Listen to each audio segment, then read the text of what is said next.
Hi guys. So far we were discussing about motion in a plane. Suppose if this is an object, this object is moving in a two-dimensional plane. Suppose if I pause to represent the position of the object. Now this point in the two-dimensional plane, if I take this as a point P, for that if I take the x and y axis, so this is x axis and this is the corresponding y axis. To express where the object is in this x and y plane, we use the corresponding position vectors. Suppose if I draw a perpendicular line along at here, now x axis, and along at here, this is the y axis. Now if I draw a vector from here to there, so this locates the position vector. We are representing position vector r bar equal to x I cap plus y j cap. So here I cap and j cap are the two unit vectors in the x and y axis. So this is how we represent position. Suppose I wish I would like to represent displacement or change in position. Suppose if I do reset, if I hit play button,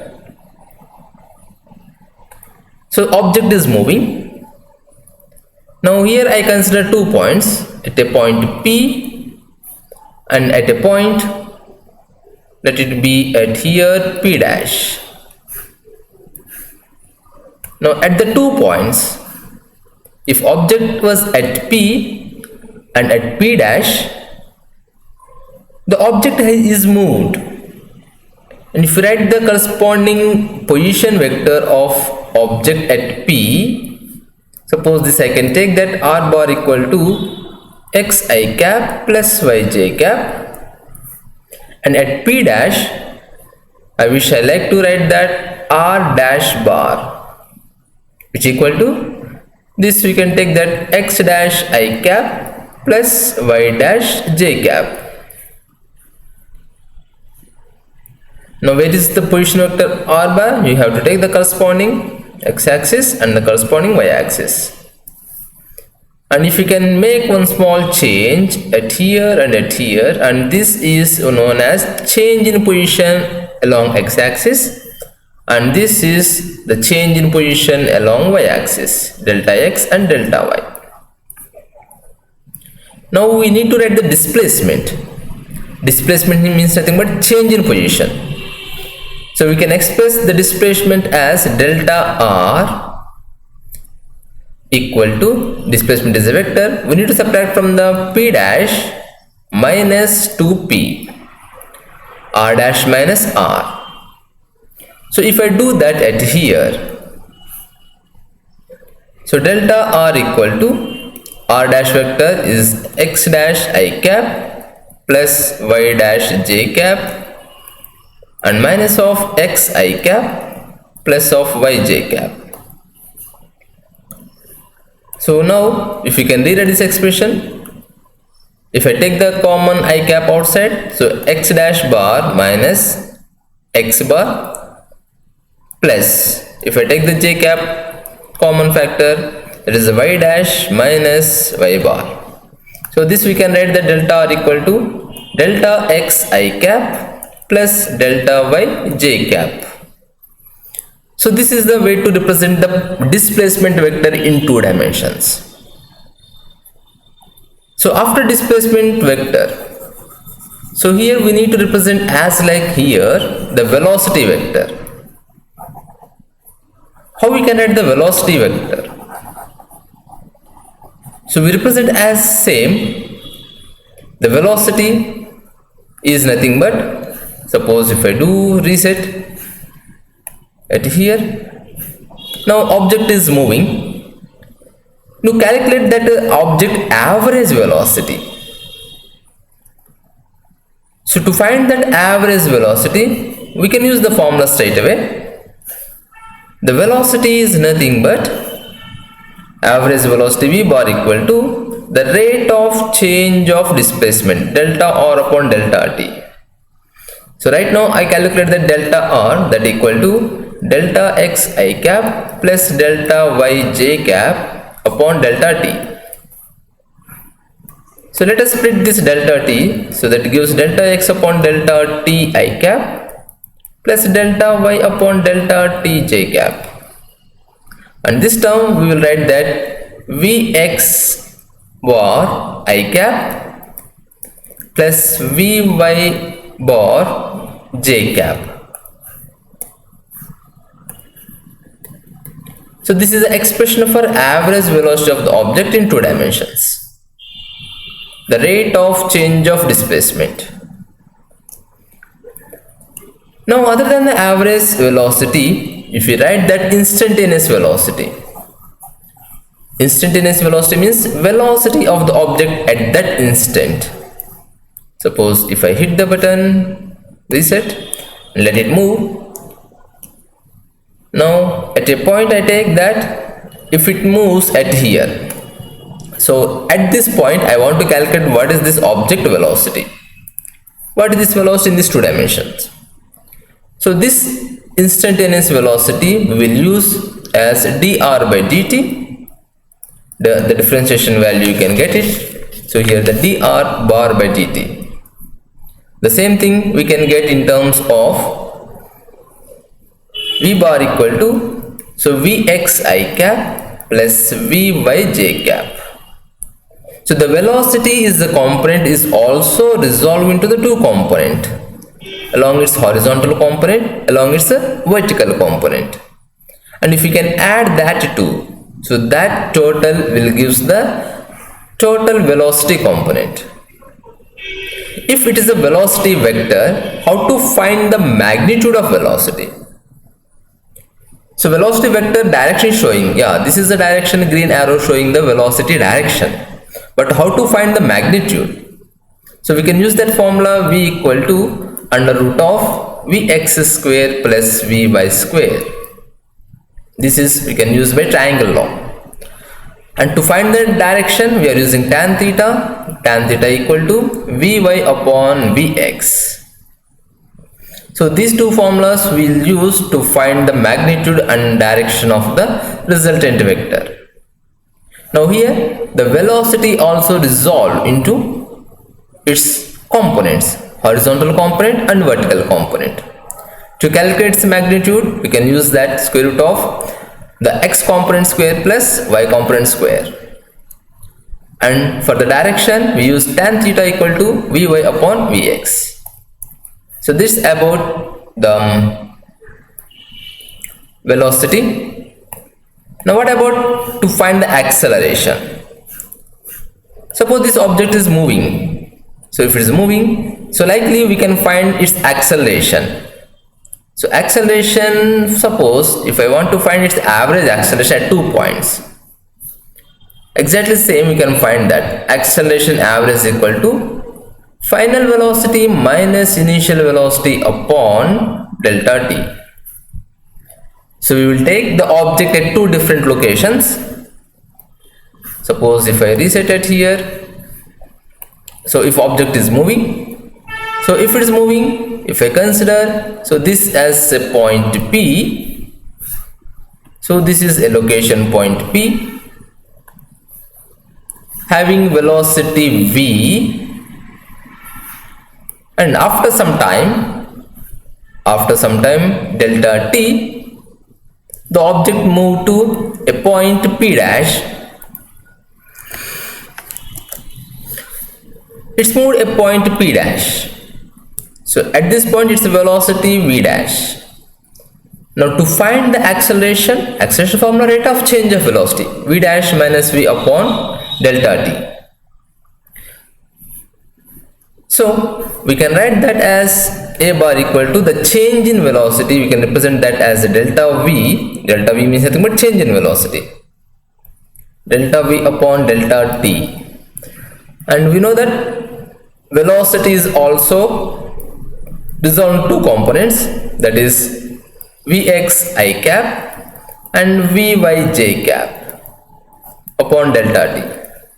And if you can do that little calculation at there, acceleration A equal to delta Vx upon delta t I cap plus delta Vy upon delta tj cap. And this term, the rate of change of velocity, I can write here acceleration along its x-axis plus acceleration along its y-axis. So here the acceleration is also resolved into its corresponding components along x-axis and along y-axis. So the acceleration vector for an object which is moving in the two dimension, that we can write that a bar equal to ax I cap plus ay j cap. So finally I need very important vector notation if an object is moving in two dimension. One is position vector, r bar equal to xi cap plus yj cap. This is position vector. Later we need the displacement delta r, that equal to delta xi cap plus delta yj cap. This is a displacement vector. Later we need velocity vector equal to vxi cap plus vyj cap. And that after acceleration, it's the ax I cap plus ay j cap. So these are the vectors. To find their magnitude, we can use this formula. To find the magnitude of a velocity, just only magnitude, we need to do that the x component square plus velocity y component square. Likely for acceleration also we can do the same way. And to direction, to find the direction, tan theta equal to y component upon x component. So this is the vectorial representation of velocity, acceleration, displacement and position of an object which is moving in two dimensions. Now later on, if you remember, if an object is moving in a straight line, let me consider a case that object is moving in one dimension. Suppose if I take this an object, so this object is moving in a straight line. There is no x and y axis. For a moment, if I can hit here one dimensions, I am having option one dimensions. So if it is moving only one dimension, means it moves in a straight line. Now, if it moves in a straight line, so we have some equations of motion. Do you remember that? The equations of motions are initial velocity v equal to u plus at. So final velocity v equal to u plus at and s equal to ut plus half at square. And third equation of motion v square minus u square equal to 2as. So these three are the three equations of motion for an object which is moving in a straight line. Here the all characters having its own name. U is initial velocity and v is the final velocity and s is displacement and a acceleration and t goes to time. So how these equations of motions change if an object is moving in two dimensions? So we need to write the same equations of motions, but to object which is moving in two dimensions. Suppose if I switch this in two dimensions, if I can bring this object at the corner, so let me take velocity as a little bigger, and before that let me draw. So this is x-axis and this is corresponding y-axis.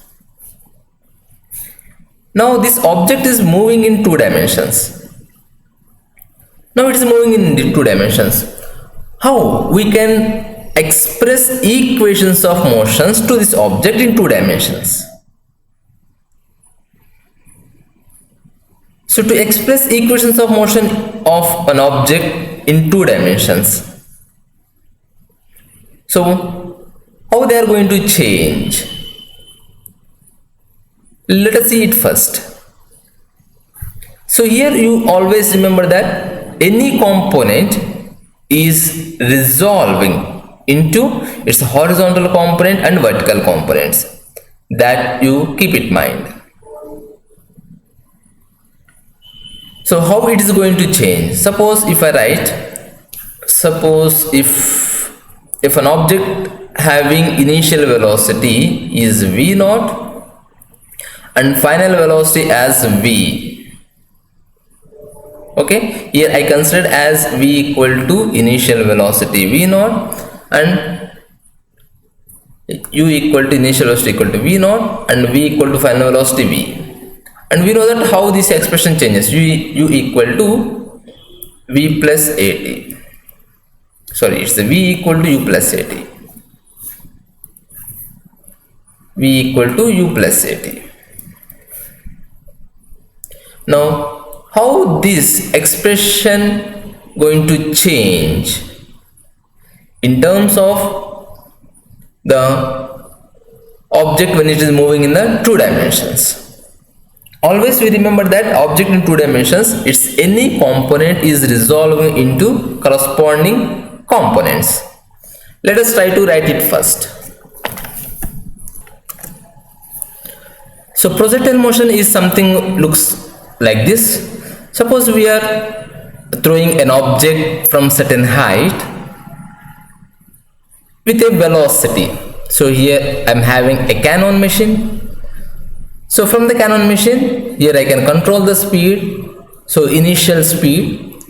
So here I can control the angle of projection with that angle. So let me take initially as horizontal. There is no angle and all. Now if I shoot the cannon, so the object comes out with a velocity. Now here you can see the object is coming up. Here the object which I selected at here pumpkin. Or if you take a cannonball, here we are neglecting air resistance, so there is no opposing force of air resistance. So this is one kind of a typical different motions. So why it become different? So let me play it again. Suppose if I am shoot it again, it's making a path. And if an object is moving in that, so this is a type of motion, or this is known as a projectile. So the name given as projectile is due to because it's having its own initial velocity and after it moves due to because of acceleration to gravity, not because of any another. And the path which it is followed, so this path we call in mathematics as a trajectory.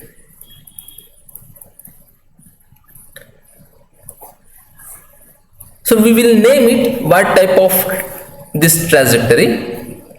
And before that, if you understand here more carefully, so for that, if I shoot, now here I am taking a component of velocities. Now if I shoot it again, now you can observe very carefully. Here the green arrow shows the component of velocities. Since it's just like two dimensions, yeah, it's a two dimensions. It's having its components. Suppose if I draw at here, this is goes to x-axis and this is goes to negative y-axis, and the motion is coming along this direction. Initially we are thrown with the initial velocity, that is the initial speed at here. So my initial velocity, if I take v naught equal to 10 meter per second. So this initial velocity also strictly along x-axis. So here I need to mention that initial velocity v naught suffix equal 10 meter per second. After certain time of the initial velocity, the velocity is resolved into two components, and if here we can see the resultant of these components, if I can take that as velocity vector, So this is the resultant velocity. If I can call this as velocity v, and this velocity is formed due to because of the horizontal component, that is vx I cap, and the vertical component, that is the vy j cap. Now here in two dimension, velocity is resolved into two components, and that resolution is something is different. Suppose if I do it again, this one, let me clear it first.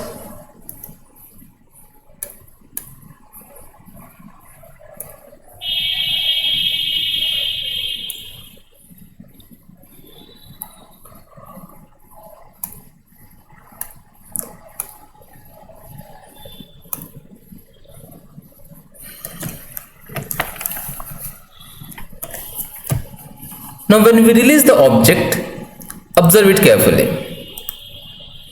Now at this location, try to understand, observe carefully the magnitude of the horizontal component, velocity x component.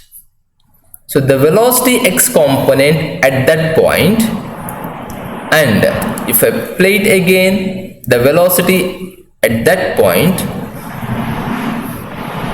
So this velocity component throughout the path remains the same.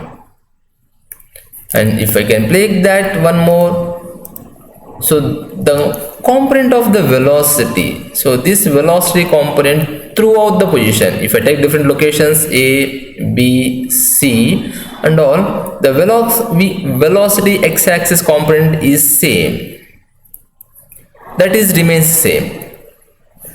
But the same observations you do at the different locations about velocity y component this time. So I am clearing because the things can be visible clearly. Now I am releasing object. Now here you can see the both components, horizontal component and vertical component. Here now we concentrate more on vertical component, the length of the vector.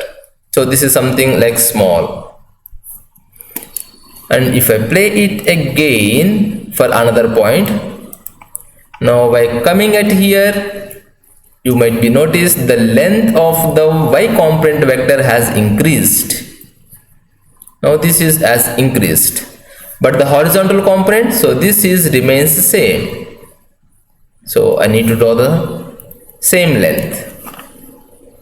And if you can take much more, now when it comes to this location again, the y component, the velocity y component vector is increased, but the third position, the x component is remains same. So vx is same, but the y component is increases.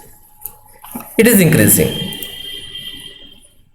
Now let me take one more point when touch down. So at that point, the same thing happens. The velocity of y component is increases than the velocity of the x component. So in this projectile motion, so that is the thing is going to change. The velocity of the y component is changing,